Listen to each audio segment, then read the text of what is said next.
Bonjour, chères apprenantes et chers apprenants, me voilà en cours de retour dans cette quatrième unité concernant la communication neuro-hormonale, c'est-à-dire l'intégration des deux systèmes qu'on a déjà vus dans la troisième unité, à savoir la communication hormonale et la communication nerveuse. Je vais vous accompagner durant cette troisième séquence et la dernière de ce premier chapitre dans la quatrième unité concernant la reproduction chez l'homme, c'est-à-dire la régulation de la fonction de reproduction chez l'homme.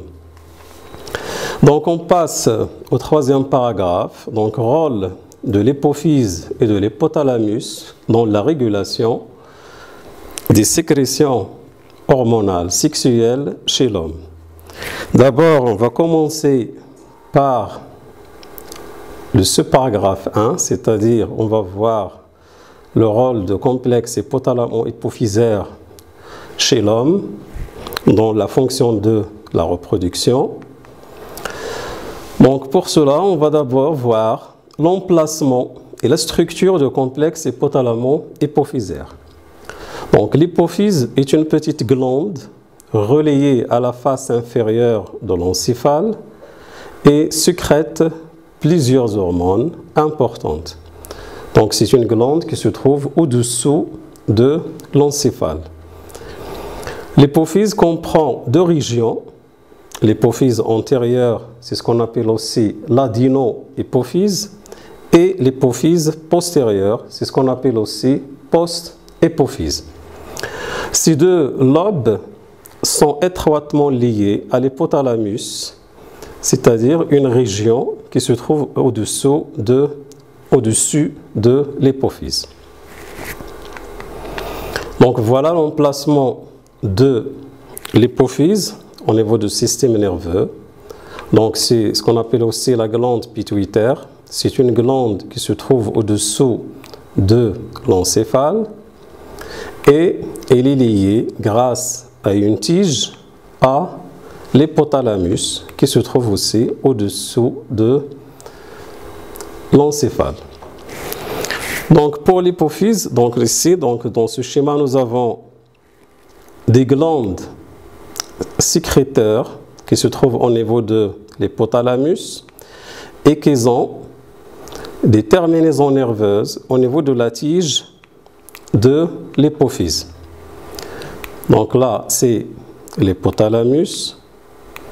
Aussi, nous avons la tige de l'hypophyse et un système de vascularisation, ce qu'on appelle le système porte de Popa, sa vascularisation qui permet la vascularisation de l'hypophyse. Aussi, nous avons le lobe antérieur et le lobe postérieur, c'est-à-dire l'adéno-hypophyse en avant et le post-hypophyse. Donc 1, c'est neurones sécréteurs, 2, hypothalamus, 3, tige hypophysaire, 4, veine porte de Popa, 5, capillaire sanguin, 6, hypophyse antérieure, 7, hypophyse postérieure et une veine.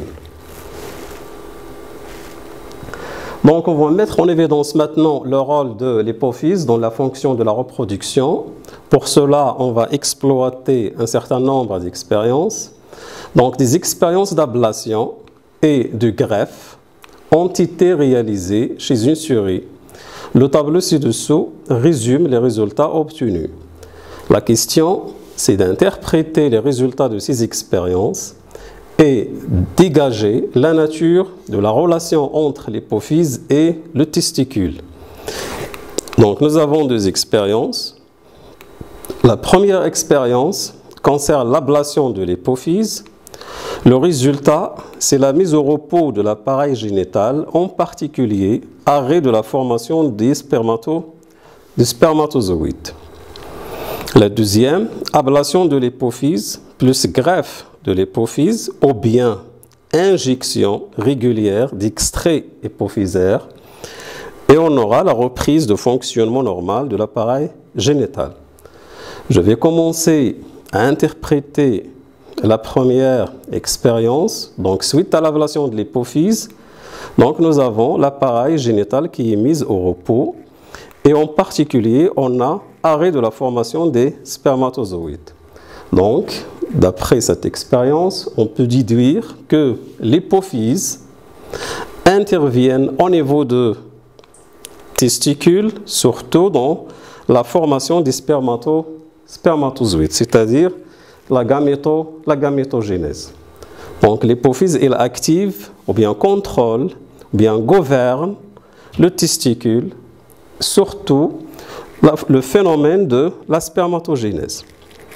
La deuxième expérience, ablation de l'hypophyse avec greffe d'hypophyse ou injection régulière d'extrait hypophysaire, et on constate la reprise de fonctionnement normal de l'appareil génital mâle.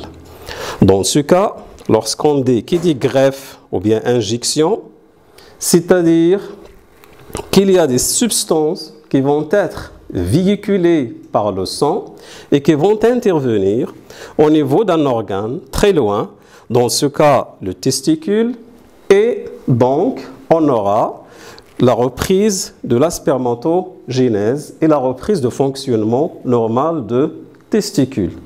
Donc ces substances véhiculées par le sang, on les appelle des hormones, comme on a déjà vu. Et ces hormones sécrétées par l'hypophyse sont FSH et LH. FSH veut dire, en anglais, c'est en anglais, Follicle Stimulating Hormone. Et LH aussi, c'est en anglais, Luteinizing Hormone. Donc l'hypophyse gouverne, ou bien contrôle, le fonctionnement de l'appareil génital mâle. Injection veut dire passage d'un ou plusieurs composés ou bien substances par le sang, ou bien à travers le sang. Il y a donc un contrôle hormonal de l'appareil génital mâle par l'hypophyse. La conclusion, l'hypophyse sécrète plusieurs hormones, parmi lesquelles deux hormones qui agissent sur le testicule. Ce sont ce qu'on appelle les gonadostimulines. Donc c'est la FSH, hormone folliculostimulante en français, et LH, hormone luteinisante en français. D'après les résultats d'autres expériences, ces hormones hypophysaires agissent sur le testicule comme suit. LH stimule les cellules interstitielles, c'est-à-dire les cellules de Leydig, pour sécréter la testostérone, et FSH active indirectement la spermatogénèse, c'est-à-dire la formation des spermatogénèses, c'est-à-dire aussi la gamétogénèse chez le mâle. Maintenant, on passe au rôle de l'hypothalamus. On avait dit que l'hypothalamus relaie l'hypophyse avec l'encéphale. Donc on va voir aussi une série d'expériences. Donc la première expérience concerne la destruction de l'hypothalamus chez un animal. Le résultat, arrêt de la sécrétion de FSH et LH par l'hypophyse. Deuxièmement, excitation de l'hypothalamus chez un autre animal. Il entraîne une augmentation spontanée de la sécrétion de FSH et LH par l'hypophyse. Troisième expérience, extraction de sang au niveau de la tige hypophysaire et extraction d'une substance appelée GnRH, puis injection de celle-ci à l'animal de l'expérience 1, c'est-à-dire l'animal auquel on a détruit l'hypothalamus. Donc on va commencer par interpréter les résultats de ces expériences et de déterminer le rôle de l'hypothalamus. Donc la première expérience, donc nous avons, suite à la destruction de l'hypothalamus, arrêt de la sécrétion de FSH et LH par l'hypophyse. Ça veut dire que l'hypothalamus contrôle ou bien gouverne l'activité de l'hypophyse, c'est-à-dire qu'il intervient dans la sécrétion de FSH et LH par l'hypophyse. L'excitation de l'hypothalamus chez un autre animal entraîne une augmentation spontanée de la sécrétion de FSH et LH par l'hypophyse. Et donc, on parle d'une action nerveuse positive de l'hypothalamus sur l'hypophyse. C'est-à-dire toute excitation au niveau de l'hypothalamus entraîne une stimulation de l'hypophyse et donc augmentation de la sécrétion de FSH et LH par l'hypophyse. L'extraction de sang au niveau de la tige hypophysaire, si vous vous rappelez du schéma de complexe hypothalamo-hypophysaire, nous avons des neurones au niveau de l'hypothalamus qui ont des terminaisons nerveuses au niveau de l'hypophyse. Et donc, à cette région, on va extraire un peu de sang et on va extraire une substance qui s'appelle GnRH qu'on va injecter à l'animal de la première expérience auquel on a détruit l'hypothalamus. Donc, le résultat, c'est la sécrétion de FSH et LH par l'hypophyse, c'est-à-dire reprise de la fonction normale de l'hypophyse. Donc, d'après ces expériences, on peut déduire que l'hypothalamus gouverne l'activité de l'hypophyse grâce à une hormone, puisqu'on injecte cette substance et il induit des transformations physiologiques au niveau de l'hypophyse. Donc, GnRH est une hormone et il s'appelle en anglais gonadotrophin releasing hormone. Donc, c'est une hormone gonadolibérine. C'est ce qu'on appelle aussi en français les gonadolibérines. Donc, suite à l'excitation des cellules nerveuses ou bien des neurones qui ont des terminaisons nerveuses au niveau de la tige hypophysaire, donc ces hormones, ils vont sécréter GnRH et GnRH va agir au niveau de l'hypophyse pour que ce dernier sécrète FSH et LH qui à leur tour vont intervenir au niveau de testicules. Bilan, l'hypothalamus sécrète l'hormone GnRH, gonadotrophin releasing hormone, par des neurones sécréteurs عصبات مفرزة أو عصبونات مفرزة qui stimulent l'hypophyse pour sécréter FSH et LH. Et donc la régulation aussi des sécrétions ou bien aussi de la fonction de testicule. Maintenant, on passe à un autre paragraphe concernant l'action de testicules maintenant sur le complexe hypothalamo-hypophysaire. Le document ci-dessous indique l'effet de testicules sur le complexe hypothalamo-hypophysaire. Analysez le graphe, que peut-on en déduire? Donc le graphe représente la concentration de LH, la concentration plasmique, en unité arbitraire, c'est-à-dire la concentration de LH dans le plasma sanguin, et en fonction des jours. Ici, nous avons deux événements essentiels au niveau de la courbe. On a la castration, c'est-à-dire ablation du testicule, et on a injection de la testostérone. Donc, on va essayer d'expliquer les variations observées suite à ces deux événements. Donc, suite à la castration, donc avant la castration d'abord, on constate une stabilisation de la concentration de LH en unité arbitraire à environ 5 unités arbitraires. Après castration, on constate une augmentation progressive de la concentration de LH pour atteindre environ 32,5 au bout de 12 jours, bien 13 jours. Et suite à l'injection de la testostérone, on remarque une diminution progressive de LH pour atteindre ou bien reprendre sa valeur initiale. Donc, on peut en déduire à partir de cette analyse que le testicule, c'est-à-dire qui sécrète la testostérone, parce que la testostérone c'est une hormone sécrétée par le testicule, et celui-ci il exerce un rétrocontrôle sur le complexe hypothalamo-hypophysaire. Car lorsqu'on a procédé à la castration, c'est-à-dire absence de la testostérone dans le sang, on a une augmentation de FSH et LH. C'est-à-dire dans ce cas que ce complexe il est excité et il cherche à réguler la concentration de LH, c'est-à-dire la faire augmenter pour revenir à sa valeur initiale. Suite à l'injection de la testostérone, nous avons la diminution de LH, qui est une hormone hypophysaire, qui va revenir à sa valeur normale. Donc, le testicule, il exerce un feedback, c'est ce qu'on appelle un feedback négatif, ou bien une rétroaction négative, ou bien un rétrocontrôle négatif. C'est la même chose sur le complexe hypothalamo-hypophysaire. Voilà l'analyse qu'on a effectuée. Je vous laisse le soin de la prendre si vous voulez. Déduction. La testostérone inhibe l'activité de l'axe hypothalamo-hypophysaire. On dit que le testicule exerce un rétrocontrôle négatif ou bien rétroaction négative ou un feedback négatif sur le complexe hypothalamo-hypophysaire.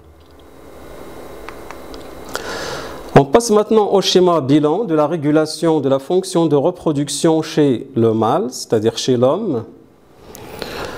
Donc ici nous avons le complexe hypothalamo-hypophysaire constitué de l'hypothalamus et de l'hypophyse, c'est-à-dire adéno-hypophyse, bien l'hypophyse antérieure. Et ce complexe agit grâce à des hormones par certaines cellules, bien organes, au niveau de testicules, certaines cellules au niveau de testicules, telles que les cellules germinales, les cellules de Sertoli et les cellules de Leydig. Les cellules germinales, ce sont les cellules mères des spermatozoïdes, c'est-à-dire qui évoluent pour donner des spermatozoïdes. Les cellules de Sertoli, vous les avez vues au niveau de la paroi du tube séminifère et qui sont intercalées entre les cellules germinales qui évoluent, qui montrent différents stades d'évolution, et les cellules de Leydig qui représentent le tissu conjonctif, c'est-à-dire interstitiel, entre les tubes séminifères. Donc l'hypothalamus agit sur l'adéno-hypophyse grâce à une hormone qui s'appelle GnRH, gonadotrophin releasing hormone, et l'adéno-hypophyse sécrète FSH et LH. FSH agit sur la spermatogénèse et sur les cellules de Sertoli, qui ont un rôle important surtout dans la différenciation des spermatozoïdes.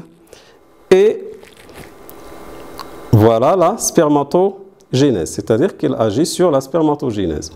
Les cellules de Leydig, lorsqu'elles sont excitées par LH, donc ils vont sécréter l'hormone testostérone, et la testostérone, elle a un rôle dans l'apparition, le maintien des caractères sexuels secondaires. Le taux de testostérone exerce un feedback négatif ou bien un rétrocontrôle négatif sur le complexe hypothalamo-hypophysaire. Donc, c'est un phénomène qui est auto-régulé, c'est-à-dire il est lié à la concentration de la testostérone. Si la testostérone baisse dans le sang, donc on aura la sécrétion de GnRH, FSH et LH pour activer toujours la sécrétion de la testostérone. Si la testostérone est élevée dans le sang, donc on aura un feedback négatif et donc arrêt ou bien la diminution de la sécrétion de GnRH et par la suite FSH et LH. Maintenant, on passe à voir ce qui va passer chez la femme et on va voir l'action de l'hypophyse sur l'ovaire. Pour cela, on va exploiter un certain nombre d'expériences. Donc la première expérience, c'est l'ablation de l'hypophyse. Le résultat, arrêt de l'activité de l'ovaire et de l'utérus et absence de l'ovulation. Donc on peut en déduire que l'hypophyse intervient au niveau de l'ovaire et aussi au niveau de l'utérus, c'est-à-dire qu'il gouverne l'activité de l'ovaire et l'activité de l'utérus. Et aussi, il intervient dans l'ovulation, au milieu du cycle, c'est-à-dire au 14e jour. La deuxième expérience, ablation de l'hypophyse plus greffe d'hypophyse ou injection régulière d'extrait hypophysaire. Qui dit greffe ou injection régulière d'extrait, ça veut dire qu'on a des hormones, comme déjà expliqué. Et donc, ces hormones vont rétablir un fonctionnement normal de l'ovaire et de l'utérus. La troisième expérience, ablation des ovaires, ovarectomie et injection régulière toujours d'extrait hypophysaire, c'est-à-dire les hormones FSH et LH. Et on note l'absence de développement de l'utérus. Donc, on peut déduire, d'après cette dernière expérience, que l'utérus, il n'est pas contrôlé directement par FSH et LH. Il n'est pas contrôlé directement par l'hypophyse.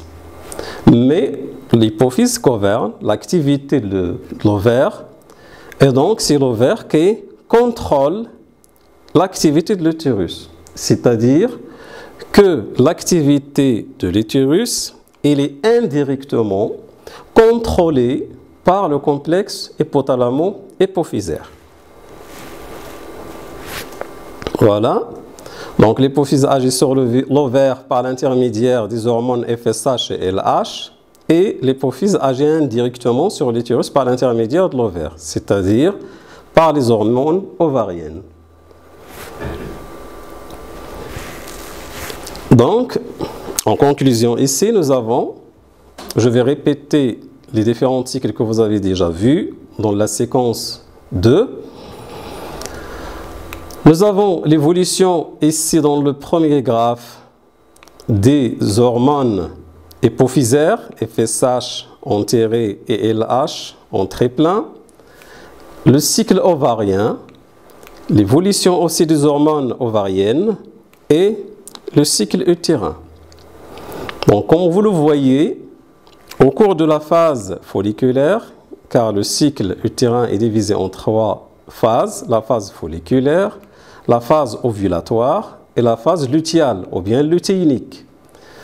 Pendant la phase folliculaire, nous avons le développement et l'évolution des follicules qui donnent un follicule mûr, ou bien le follicule de 2 graphes, qui au 14e jour s'explose pour expulser le gamète femelle qui est sous forme d'un ovocyte 2, c'est-à-dire l'ovule. Et la phase lutéale, c'est la phase dans laquelle le reste de follicules mûrs se transforme en corps jaune. Et on va relayer maintenant cette évolution avec les hormones sécrétées par l'ovaire. Donc, au moment de la phase folliculaire, on a une augmentation des œstrogènes. Ça veut dire que les œstrogènes sont sécrétés par les follicules. Et au moment de la phase lutéale, nous avons une augmentation de la concentration de la progestérone. Cela veut dire que ce dernier, progestérone, est sécrété par le corps jaune. En même temps, si vous le remarquez ici, nous avons une augmentation excessive de l'œstrogène presque au 13e jour, c'est-à-dire juste avant l'ovulation.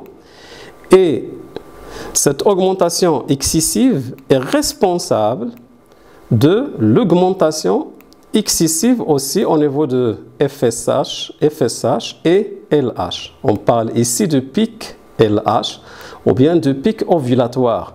C'est-à-dire ce pic de LH, c'est lui qui est responsable de l'ovulation. Pour le cycle utérin, donc dans ce cas, on peut dire que une augmentation d'œstrogène entraîne une élévation importante de LH. Dans ce cas, et aussi de FSH, on parle d'un rétrocontrôle positif. Chez l'homme, nous avons vu un rétrocontrôle négatif. Chez la femme, s'ajoute au rétrocontrôle négatif, s'ajoute un autre rétrocontrôle qui s'appelle rétrocontrôle positif. Et ce rétrocontrôle positif, c'est lui qui est responsable de l'augmentation excessive de FSH et LH. Au niveau de l'utérus, la phase folliculaire coïncide avec, c'est-à-dire le début, le premier jour, c'est le premier jour des règles, les menstruations, et on a une augmentation de l'épaisseur de l'endomètre, de la muqueuse utérine, formation des glandes en tube et aussi prolifération des vaisseaux sanguins. Au moment de la phase lutéale, on a l'épaississement toujours qui continue à se faire de l'endomètre, la spiralisation des vaisseaux sanguins et les glandes en tube qui forment des dentelles, et on parle de dentelles utérines. Donc, si on n'a pas de fécondation au moment de l'ovulation, donc on aura la dégénérescence ou bien l'atrophie de corps jaune et donc une baisse de taux de l'oestrogène et de la progestérone. Surtout cette diminution importante au niveau de la progestérone, elle va entraîner aussi une diminution, elle est accompagnée d'une diminution importante de LH. Donc cette diminution, elle est responsable de la reprise des contractions de myomètre, car le rôle de la progestérone, c'est de maintenir l'utérus surtout c'est-à-dire le maintenir calme, c'est-à-dire il diminue les contractions de myomètre. Et donc, si on n'a pas de fécondation, on aura une diminution de la progestérone et donc la reprise des contractions utérines et la destruction de la muqueuse, ce qui va donner, c'est-à-dire la dilatation aussi des vaisseaux sanguins et donc apparition des règles. Voilà le bilan. Donc FSH stimule la folliculogenèse et donc la production des oestrogènes, en particulier l'ostradiol, qui active à leur tour le développement progressif de la muqueuse, formation des glandes en tube et prolifération des vaisseaux sanguins. LH, il stimule l'ovulation de la formation de corps jaune qui sécrète la progestérone en plus des oestrogènes qui inhibe les contractions utérines, c'est-à-dire le myomètre, c'est-à-dire le muscle ou bien la paroi utérine, et contribue à l'épaississement de la muqueuse utérine, spiralisation des capillaires sanguins et formation des dentelles utérines. Voilà, la première expérience met en évidence une rétroaction négative de l'ovaire sur le complexe hypothalamo-hypophysaire, c'est-à-dire un feedback négatif, tandis que la deuxième expérience met en évidence un feedback positif qui est surtout au 13e jour de cycle ovarien et qui est responsable de l'ovulation. Le schéma bilan de la régulation de la fonction de reproduction chez la femme. Donc nous avons toujours le complexe hypothalamo-hypophysaire qui, donc l'hypothalamus agit sur l'hypophyse grâce à GnRH, gonadotrophin releasing hormone. L'hypophyse va sécréter LH et FSH. FSH va agir au niveau des follicules, c'est-à-dire intervenir dans la sécrétion des oestrogènes. Et on a LH qui va agir au niveau de la phase ovulatoire et aussi le maintien de corps jaune, c'est-à-dire la sécrétion de la progestérone. Donc tout cela se passe au niveau de l'ovaire. Et grâce à ces deux hormones, oestrogène et progestérone, on a action sur l'utérus de l'ovaire. Aussi, l'ovaire exerce un rétrocontrôle négatif grâce à l'oestrogène et la progestérone, et l'oestrogène, bien l'ostradiol, avant l'ovulation, exerce un rétrocontrôle positif sur le complexe hypothalamo-hypophysaire. Voilà, je vous laisse le soin de prendre ça. On passe maintenant à la conclusion générale concernant ce chapitre. Donc, la régulation de la fonction de reproduction chez l'homme est neuro-hormonale. On a l'intervention de système nerveux et de système hormonal. En effet, cette régulation est liée aux facteurs internes et externes, les sentiments, problèmes psychiques, stress, etc.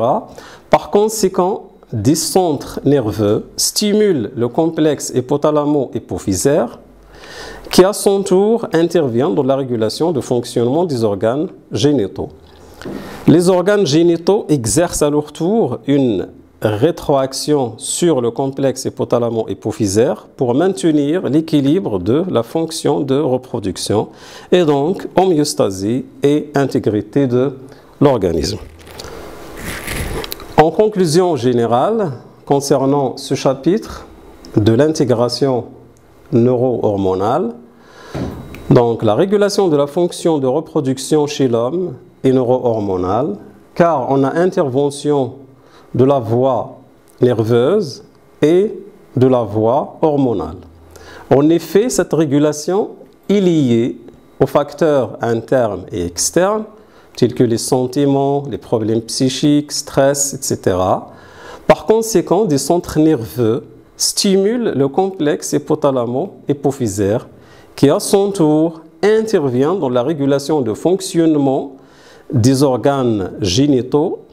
Et les organes génitaux exercent à leur tour une rétroaction négative sur le complexe hypothalamo-hypophysaire pour maintenir l'équilibre de la fonction de reproduction, c'est-à-dire homéostasie et intégrité de l'organisme. Voilà, c'est tout pour la leçon d'aujourd'hui. Et pour la dernière séquence concernant l'intégration neuro-hormonale, c'est-à-dire le premier chapitre de cette unité de l'intégration neuro-hormonale, je vous souhaite bonne chance, chères apprenantes et chers apprenants, et à une prochaine occasion. Bon courage.